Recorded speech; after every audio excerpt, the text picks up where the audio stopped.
दोस्तों बहुत ही important video आज आपके लिए लेकर आया हूं। इस वीडियो में आपको मिलेगा रेशियो इन प्रोपोर्शन का concept plus short trick plus different method plus exam में पूछे जा चुके क्वेश्चंस। तो एंड तक मेरे साथ बने रहिए। स्वागत है आप सभी का आपके अपने चैनल डियर सर में।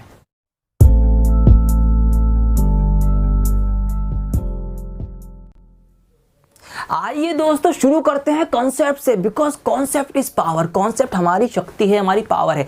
आइए कुछ चीजों का कंपैरिजन करते हैं रेशियो को समझने के लिए। मेरे पास यहाँ पे एक बोतल है, मैं आपसे कह रहा हूं कि आप इसका कंपैरिजन कीजिए कि कितनी बड़ी है, कितनी छोटी है, कितनी भारी है, कितनी हल्की है। कर पाएंगे क्या? क्या कर पाएंगे आप? बिल्कुल नहीं कर पाएंगे। क्यों? क्योंकि आप किससे कंपैरिजन करेंगे इसका? कुछ चीज है भी इसके साथ? कुछ भी नहीं है। आइए एक बोतल और ले लेता हूं। अब यहाँ पर एक बोतल और आ चुकी है। अब मैंने आपसे कहा कि भाई इसका कंपैरिजन करो, तो अब आप फौरन बता देंगे मुझे कि सर ये वाली बोतल बड़ी है। अगर हमने इसका कंपैरिजन किया तो यहां से आप क्या बात समझे, मुझे ये बताइए। यहां से आप ये बात समझे कि कंपैरिजन करने के लिए हमेशा हमें एक से ज्यादा चीजों की जरूरत पड़ती है। ठीक है, ये बात ध्यान रखना। कभी भी सिंगल चीज का आप कंपैरिजन नहीं कर सकते किसी भी चीज का कि वो कितनी बड़ी है, कितनी छोटी है, कितनी हल्की है, कितनी भारी है। आपको हमेशा दो से ज्यादा चीजों की जरूरत पड़ेगी कंपैरिजन करने के लिए। जब भी आप पता लगा पाएंगे कि ये छोटी है, ये बड़ी है, ये हल्की है, ये भारी है, तो एक बात आप ये ध्यान रखेंगे। ठीक है, कंपैरिजन हमेशा दो से ज्यादा चीजों के बीच में होता है। अच्छा, यहां पर ये बोतल बड़ी थी तो क्या ये बड़ी ही रहेगी? ये बोतल हमेशा बड़ी ही रहेगी। अच्छा, अब मेरे पास एक बोतल और है। अब बताइए, अब तो ये बोतल छोटी हो गई है ना, ये बोतल छोटी हो गई। अब तो इसका मतलब यह है कि अगर हम बड़ी चीज़ का किसी और चीज़ से कंपैरिजन करें तो वो बड़ी चीज़ छोटी हो सकती है। तो कंपैरिजन में चीज़ें छोटी बड़ी होती रहती है। तो दोस्तों ये जो कंपैरिजन हम कर रहे हैं ना, ये जो कंपैरिजन हम करते हैं दो चीज़ों का, और ये चीज़ें जो है ना, ये ध्यान रखना, ये चीज़ें हमेशा सेम कैटेगरी की होनी चाहिए। अलग अलग चीज़ों का कंपेरिजन नहीं होता। अगर आप ऊंचाई का, हाइट का कंपेरिजन कर रहे हैं तो हाइट से ही करेंगे। अगर आप दो चीज़ों के वजन का कंपेरिजन कर रहे हैं तो वजन से करेंगे। अगर आप दो चीजों की लंबाई का कंपैरिजन कर रहे हैं तो दोनों की लंबाई का ही कंपैरिजन करेंगे। मतलब कंपैरिजन जो होता है, ये जो तुलना की जाती है ना, ये सेम यूनिट की होती है। सेम लंबाई की होगी, चौड़ाई की होगी, ऊंचाई की होगी, मोटाई की होगी, रंग की होगी, वजन की होगी। तो ये जो कंपैरिजन होता है ना, यही रेशो होता है। जी हाँ, ये जो हम कंपैरिजन करते हैं यही रेशो होता है। रेशो कुछ और नई चीज नहीं है, ये जिंदगी भर आप करते आ रहे हैं। ये कंपैरिजन यही रेशो है। समझिए कैसे। मान लीजिए मेरे पास दोस्तों 5 रुपए हैं और आपके पास 10 रुपए हैं।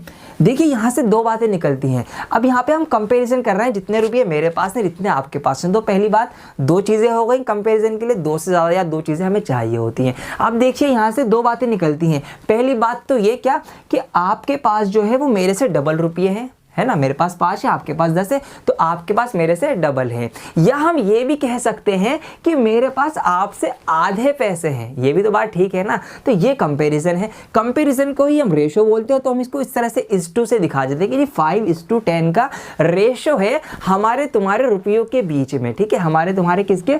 रुपयों के बीच में जो रेशो है वो 5:10 का है। इसको हम अगर डिवाइड कर देंगे तो 1/2 का रेशो आ जाएगा, सॉरी 1:2 का रेशो आ जाएगा। इस रेशो को हम 1/2 भी लिख सकते हैं। ठीक है, रेशो क्या है? कंपैरिजन ही तो है। ये कंपैरिजन ही तो कर रहे हैं हम कि हमने मेरे पैसों से आपका कंपैरिजन अगर हुआ तो ये आ जाएगा 1/2, मतलब मेरे पास आपसे आधे पैसे हैं। और अगर आपके पैसों से मैं अपना कंपैरिजन करूं तो आ जाएगा 5 दूनी 10, यानी आपके पास मेरे से डबल पैसे हैं। तो दोस्तों कंपैरिजन ही रेशो होता है। ये बात ध्यान रखना, अपने माइंड में बिठा लो। और जो ये कंपैरिजन होता है ना, ये सेम यूनिट में होता है। किसी के कलर का किसी के वजन से कंपैरिजन कभी नहीं कर सकते, किसी की लंबाई का किसी की मोटाई से कभी कंपैरिजन नहीं कर सकते। तो कंपैरिजन सेम यूनिट में होगा और कंपैरिजन जो होगा वो दो या दो से ज्यादा चीजों के बीच में होता है। यही रेशो है, बस रेशो कुछ और नहीं है। चलिए, रेशो तो हमने सीख ली क्या होती है। अब सीखते हैं कि प्रोपोर्शन क्या है। इसका भी कंसेप्ट समझते हैं। देखिए, जब दो यूनिट का आपस में कंपैरिजन करते हैं ये तो रेशो होता है, हमने सीख लिया है। ठीक है, लेकिन जब दो रेशो का आपस में कंपैरिजन होगा, जब दो रेशो आपस में कंपेयर की जाएंगी, वो प्रोपोर्शन कहलाता है। बात खत्म। आइए सवाल करते हैं। अभी बात खत्म नहीं हुई, अच्छे से समझ लो। ठीक है, जल्दबाजी नहीं है जरा सी भी। देखिए, जब दो रेशो आपस में कंपेयर होंगी ना, उसको हम प्रोपोर्शन कहते हैं। आइए अपने रुपये वाले एग्जांपल को ही आगे बढ़ा के समझते हैं। मेरे पास 5 रुपए थे, गरीब आदमी हूं मैं। ठीक है, आपके पास 10 रुपये है, भाई आप अमीर आदमी हो। ठीक, ये हमारा रेशो था हमारे रुपयों का। ठीक ठीक है। ऐसे ही दो बंदे कोई और हैं, एक के पास मान लेते हैं 15 रुपये है और दूसरे के पास जो है वो 30 रुपये है, ये इनका रेशो है। तो एक रेशो ये हो गया, एक रेशो ये हो गया। जब हम इन रेशो का कंपैरिजन करेंगे वो प्रोपोर्शन होता है। तो देखिए यहाँ पे हम कंपैरिजन करेंगे तो वही 1:2 रेशो आएगी। यहाँ पे अगर हम कंपैरिजन करेंगे तो 15 एकम 15, 15 दूनी 30, यहाँ भी रेशो जो आएगी वो 1:2 ही आएगी। हालांकि अमाउंट जो है रुपयों का वो अलग अलग है, लेकिन रेशो सेम आ रही है। और हमें तो रेशो से मतलब है कि जब हम दो रेशो का आपस में कंपेरिजन करें वो प्रोपोर्शन होता है। तो देखिए यहाँ पे हमारे तुम्हारे रुपयों के जो रेशो थी वो ये, और जो उन दोनों की जो रेशो थी वो, ये रेशो आपस में बराबर हैं। तो हम ये कह सकते हैं कि ये दोनों रेशो प्रोपोर्शनेट हैं या प्रोपोर्शन में है। ये होता है समानुपात प्रोपोर्शन, कि ये रेशो, एक रेशो जब दूसरे के बराबर आ जाए या दूसरे के जैसी आ जाए तो उसको हम कहते हैं कि वो रेशो जो है वो प्रोपोर्शन है या वो समानुपात है। और उसको हम ऐसे दिखाते हैं, 4 डॉट बना देते हैं उनके बीच में, ये होता है प्रोपोर्शन। ठीक है, जैसे कि हम ले सकते हैं कि 2:3, कि ये एक रेशो है और एक रेशो है हमारी 6:9। क्या ये प्रोपोर्शन होगी? तो हम देखेंगे अगर इसको काट के भी 2:3 आ जाए तो होगी। तो यहाँ पे हम देखेंगे 3 दूनी 6, 3 तिया 9, तो जी हाँ बिल्कुल। तो हम कह सकते हैं कि 2:3 और 6:9 ये जो है ना ये प्रोपोर्शन है। ये होता है प्रोपोर्शन। और रेशो भी आप सीख लिए, प्रोपोर्शन भी आपने सीख लिया। आप वीडियो को लाइक कर दीजिए। आइए अब बढ़ते हैं क्वेश्चंस की तरफ। Now come on guys, let's start with a very basic question. ठीक है, पहला क्वेश्चन हमारे पास है कि A:B जो है वो 6:7 है और B:C जो है वो 8:9 है। तो हमें A:B:C तीनों को एक साथ निकालना है रेशो में। देखिए दो तरीके आपको बताऊंगा, जो आपको इजी लगे वो आप फॉलो करेंगे। तो देखिए पहला तरीका क्या है हमारा, कि हमें ना A:B:C का एक साथ रेशो निकालना है। पहले हमें दिया है AB का, तो इनका लिख लेंगे। इनका रेशो है हमारा 6:7, ये हमने लिख लिया। फिर हमें दिया BC का, तो BC का इस तरह से लिख देंगे 8:9। ठीक है, क्योंकि B और C का है तो B का रेशो B के नीचे ही लिखा जाएगा। अब यहाँ पर एक लाइन बना लेंगे। अब देखिए तीनों का एक साथ कैसे लिखेंगे। तरीका नंबर 1 क्या है कि आप ना इनकी मल्टीप्लाई करेंगे, इनकी करेंगे और इनकी करेंगे। कैसे मल्टीप्लाई कर रहे हैं आप? पहले ऐसे, फिर खड़ी और फिर इस तरह से। तो देखिए 6 8 कितना होगा आपका 48, 7 8 कितना होगा आपका 56 और 7 में आपका होगा 63। यही इनका रेशो आ जाएगा तीनों का निकल के। ठीक है, ये है हमारा पहला तरीका। हमने क्या किया, ये मल्टीप्लाई, ये इन दोनों की मल्टीप्लाई, यहाँ फिर इनकी मल्टीप्लाई, मतलब ऐसे गए और फिर ऐसे गए। एक तरीका तो ये है। इस तरह से आप तीनों का रेशो निकाल सकते हैं अगर आपका 2 का अलग अलग दे रखा हो। ये अगर आपको मुश्किल लग रहा है तो आप क्या करेंगे, देखिए आप फिर ये करेंगे A:B:C ये लिखेंगे। यहाँ पर इन दोनों का हमें 6:7 दे रखा है, इन दोनों का हमें 8:9 दे रखा है। अब अगर आप ऐसे कंफ्यूज हो रहे हैं मल्टीप्लाई करने में तो मत होइए। देखिए यहाँ पर ये जगह खाली है और यहाँ पर ये वाला स्पेस खाली है, तो आप इन दोनों स्पेस को फिल कर लेंगे। अब इनमें फिल क्या करेंगे, तो इनमें इनका पड़ोसी फिल कर लेंगे। देखिए यहाँ पर 8 है ना, तो इसके बराबर में जो खाली जगह है यहाँ पर भी आप 8 लिख दीजिए। यहाँ पर 7 है और 7 के बराबर में खाली जगह है, तो यहाँ पर इसको 7 से ही भर दीजिए। अब इनकी ऐसे नीचे नीचे मल्टीप्लाई कर लीजिए। 6 8 48, 7 8 हमारे हो गए 56 और 7 9 हमारे हो गए 63, तो भी आपकी रेशो निकल के आ जाएगी। तो आप चाहें तो ऐसे कर ले, चाहें ऐसे कर ले, जैसे आपको इजी लगे वैसे कर लीजिए। ये बहुत ही बेसिक क्वेश्चन लिया था आपको समझाने के लिए। अब आइए बढ़ते हैं वर्ड प्रॉब्लम की तरफ।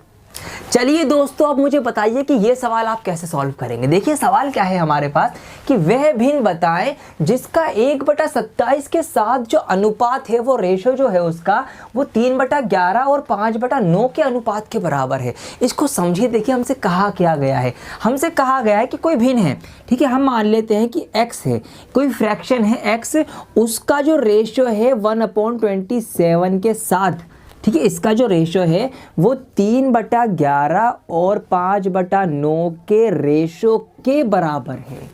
ये हमसे कहा गया है कि कोई रेशो है, उसका 1/27 के साथ जो भी रेशो है, ठीक है, वो 3/11 और 5/9 के रेशो के बराबर है।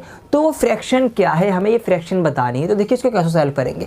यहाँ पर पहला तरीका क्या हो सकता है, हमने आपको कॉन्सेप्ट में बताया था कि रेशो क्या होती है, डिवाइड हो सकती है। कि हम रेशो को ना इस तरह से भी हम लिख सकते हैं कि x/1/27। ठीक है, ये बड़े वाली बटा है इसकी। इसी तरीके से हम इसको लिख सकते हैं कि 3/11/5/9।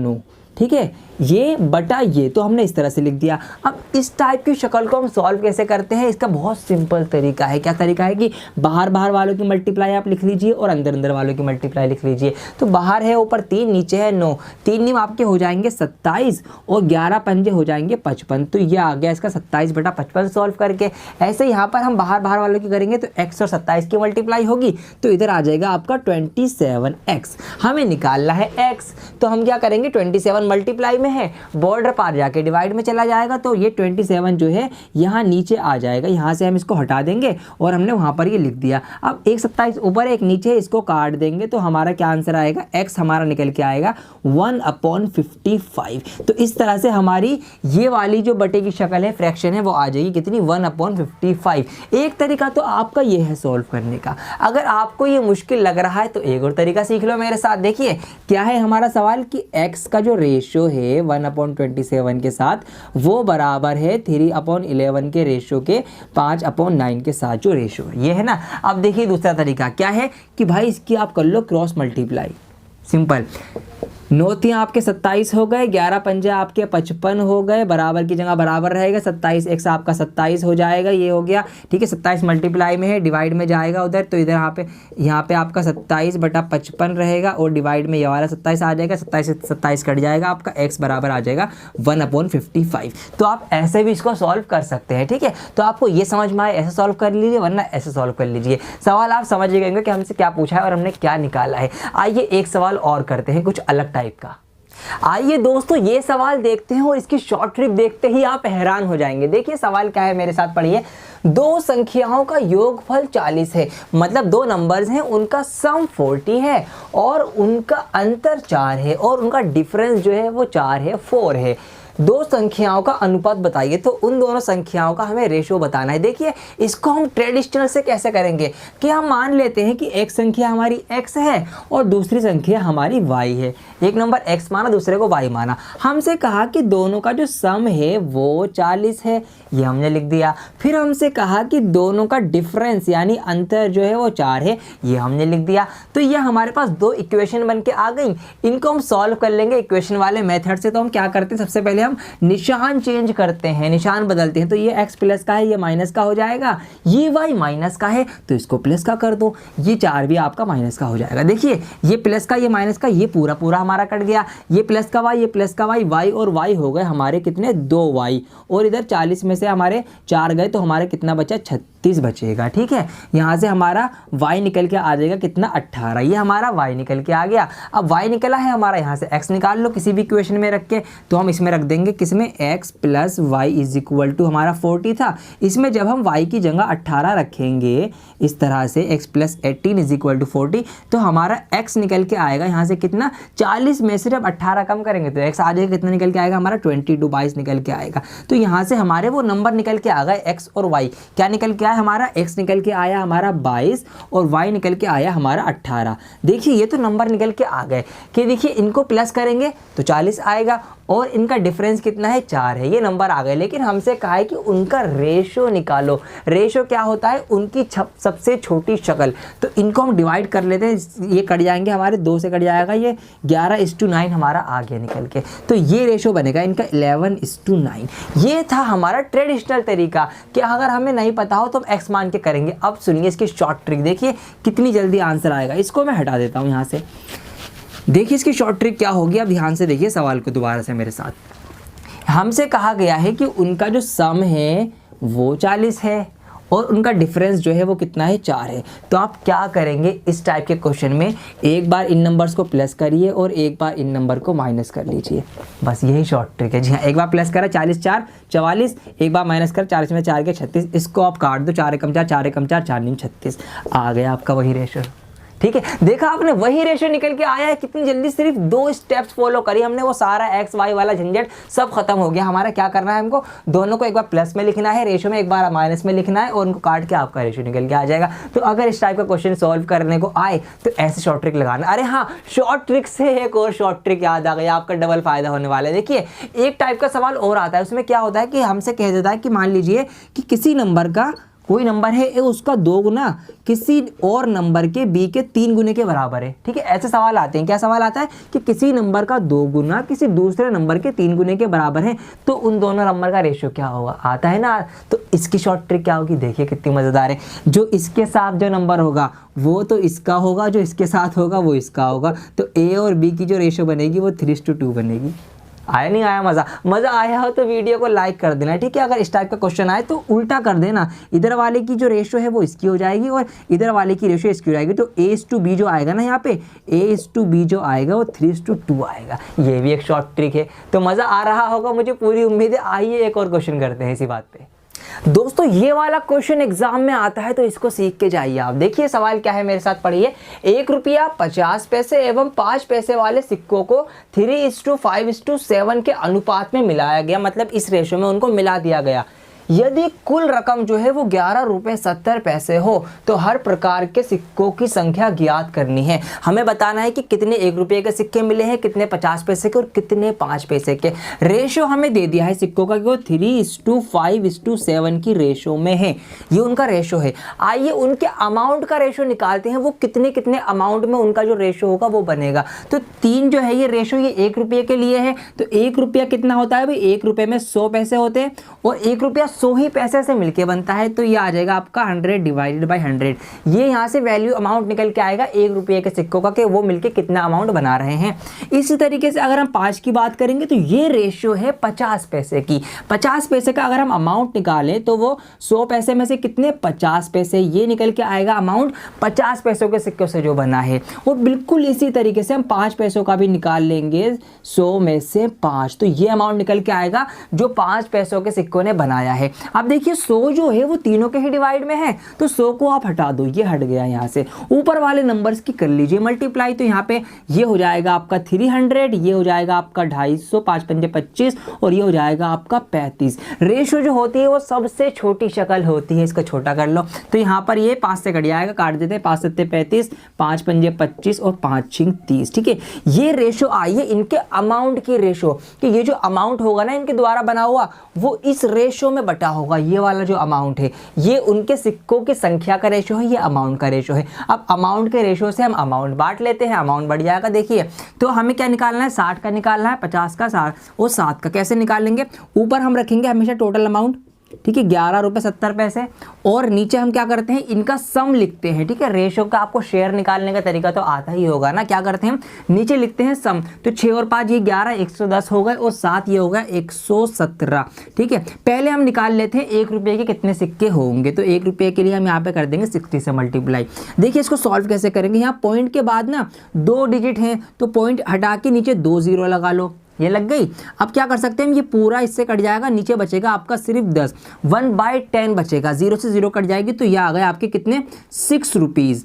लेकिन हमें बताना है कि उनके सिक्के कितने हैं, ठीक है। 6 रुपये बने हैं। अब 1 रुपये में कितना होता है, 1 रुपये में एक ही सिक्का तो होता है, तो इस तरह से यहाँ से जो सिक्के बनेंगे 1 रुपये के सिक्के आएंगे 6 सिक्के, ठीक है, 6 कॉइन्स आएंगे 1 रुपये के। अब निकालते हैं 50 पैसे के कितने बनेंगे। तो देखिए ये तो हमने सॉल्व कर ही लिया है कि इसको सॉल्व करके जो है 1/10 आएगा, तो इसको हम हर बार क्यों सॉल्व करें। अब हम डायरेक्ट डिवाइड करेंगे ना, अब हम 50 की डिवाइड करेंगे जब हम 10 से 50 डिवाइडेड बाई 10, तो ये आपका कितना आएगा 5, ठीक है। ये आएगा आपका 5 रुपये। हमें बताने हैं सिक्के, 5 रुपये में कितने 50 पैसे के सिक्के होते हैं। 1 रुपये में 2 होते हैं, तो 5 रुपये में कितने होंगे, 5 रुपये में 10 सिक्के होंगे। तो यहाँ से 50 पैसे के सिक्के निकल के आएंगे 10, ठीक है। 10 कॉइन्स हमारे आ जाएंगे 50 पैसे के। आइए अब निकालते हैं 5 पैसे के। हमें क्या करना है, सिंपल सा 7 को डिवाइड करना है 10 से, तो वो आएगा हमारा कितना 0.7 आएगा, ठीक है। ये कितने पैसे होंगे, ये होंगे 70 पैसे। 70 पैसे में 5 पैसे के कितने सिक्के बनेंगे, 14 पंजे 70 होता है, तो इसका मतलब 14 सिक्के होंगे 5-5 पैसों के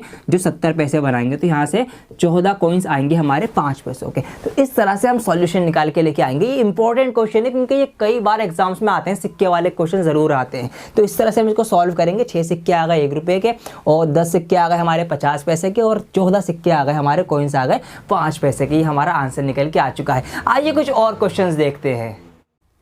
दोस्तों जाते जाते एक क्वेश्चन और सिखाऊंगा आपको। देखिए यहाँ पर सवाल क्या है कि 3115 रुपए को ABC में इस प्रकार बांटा गया कि यदि उनके हिस्से में से क्रम अनुसार 25 रुपये, 28 रुपये और 52 रुपये जो हैं वो घटा दिए जाएं तो शेष रकम मतलब बचा हुआ अमाउंट जो है वो 8:15:20 के रेशो में आ जाता है। तो प्रति एक व्यक्ति का हिस्सा बताइए। देखिए ये सवाल बहुत इंपॉर्टेंट है, एक साथी ने हमसे पूछा भी था, मुझे याद आ गया अभी। तो देखिए इसको करेंगे कैसे। हमसे क्या कहा है कि 3115 रुपये हैं, इसको बांट दिया 3 बिंदुओं में, 3 ABC बंदे हैं उनमें बांट दिया। उनमें जो बांटा उसके बाद उनके अमाउंट में से ये रुपये कम कर दिए। इस कम करने के बाद ये रेशो में उनका अमाउंट आ गया। तो उनका अमाउंट क्या है ये हमसे पूछा है। अब इसको करेंगे कैसे। देखिए इसका तरीका क्या है कि हमें जो रेशो गिवन है ना, हम इससे ऊपर जाएंगे और अपना आंसर लेके आएंगे। देखिए हमें दी गई है ये रेशो 8 कितनी 15 और 20, ये उनकी रेशो है। अगर हम यहाँ से उनका अमाउंट माने x मान के कि भाई मान लिया कि A का अमाउंट जो है वो 8x है, B का अमाउंट जो है वो 15x है और C का अमाउंट जो है वो 20x है। ये इन तीनों के अमाउंट हो गए। ठीक, अब हम क्या करें, अगर इनके अमाउंट पे ये घटा था ना तो इसको जोड़ दो। तो इसके अमाउंट में अगर हम 25 रुपये जोड़ दें, इसके अमाउंट पे हम 28 जोड़ दें और इसके अमाउंट में हम 52 रुपये जोड़ दें, ये हमने जोड़ दिया और इनको प्लस कर दें तीनों के अमाउंट को, तो कितने बन जाते हैं 3115 रुपये बन जाते हैं।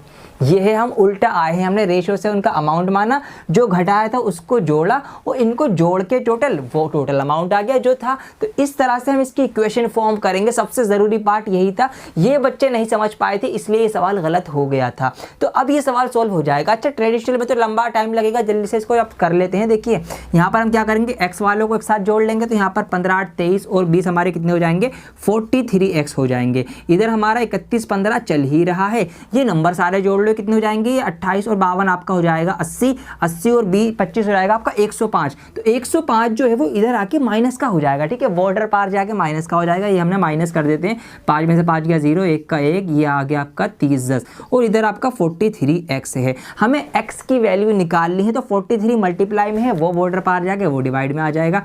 तो जब ये यहाँ पर 3010 जो है वो डिवाइड होगा 43 से, इसको डिवाइड करना पड़ेगा। तो यहाँ पर हम डिवाइड कर सकते हैं इसको 7 तियाँ 21, 7 से अगर हम काटते हैं तो 7 तियाँ 21, 7 चौक 28 और 2 30, हाँ 7 से पूरा कट जाएगा और फिर ये 0 उठ के यहाँ आ जाएगा। तो इस तरह से ना हमारा x निकल के आ जाएगा 70। x निकल के आ गया, आप सॉल्यूशन हो गया। तो यहाँ से हमारा इसकी वैल्यू आ जाएगी और इसकी भी आ जाएगी, इसकी भी आ जाएगी। 8x है a की वैल्यू, तो a का अगर हम अमाउंट निकालेंगे 8x, ठीक है 8x है तो 8 × 70 ये आ गया आपका 8 7 56, 560 रुपये इसका आ गया। ठीक है, ऐसे ही आप b का निकालेंगे, b का कितना है, b का है 15x और c का कितना है, c का है 20x। ये आप निकाल के मुझे कमेंट करके बताएंगे, पूरा आंसर आप करेंगे इसका। ठीक है, तो वीडियो को लाइक कर देना अगर आपको रेशियो एंड प्रोपोर्शन का जो कंसेप्ट है वो समझ में आ गया। ये क्वेश्चन पूरा करके आप कमेंट बताएंगे कि इनका अमाउंट क्या आएगा। ठीक है दोस्तों, रेशियो अपने आप में एक बहुत इंपॉर्टेंट टॉपिक है। क्यों? क्योंकि इस टॉपिक को अगर आपने अच्छे से सीख लिया तो आप इससे बहुत सारे टॉपिक सॉल्व कर सकते हैं। एलिगेशन एंड मिक्सचर में रेशियो आता है, प्रॉब्लम बेस्ड ऑन एज में आता है, compound interest, simple interest, age वाले क्वेश्चंस, एरिया एंड वॉल्यूम, सब में ही आपको रेशियो मिलेगी और इसका जो मेथड है वो सब में ही फॉलो होता है। तो ये बहुत इंपॉर्टेंट टॉपिक्स है और पार्ट्स इसके हम आगे जरूर लेकर आएंगे आपके लिए। चैनल को सब्सक्राइब कर देना अगर आपने नहीं कर रखा हो, ताकि आगे के पार्ट्स भी आपको टाइम पर बिल्कुल मिल सके। मैं बहुत जल्द लौटूंगा एक और नई वीडियो के साथ, जब तक के लिए बने रहें डियर सर के साथ।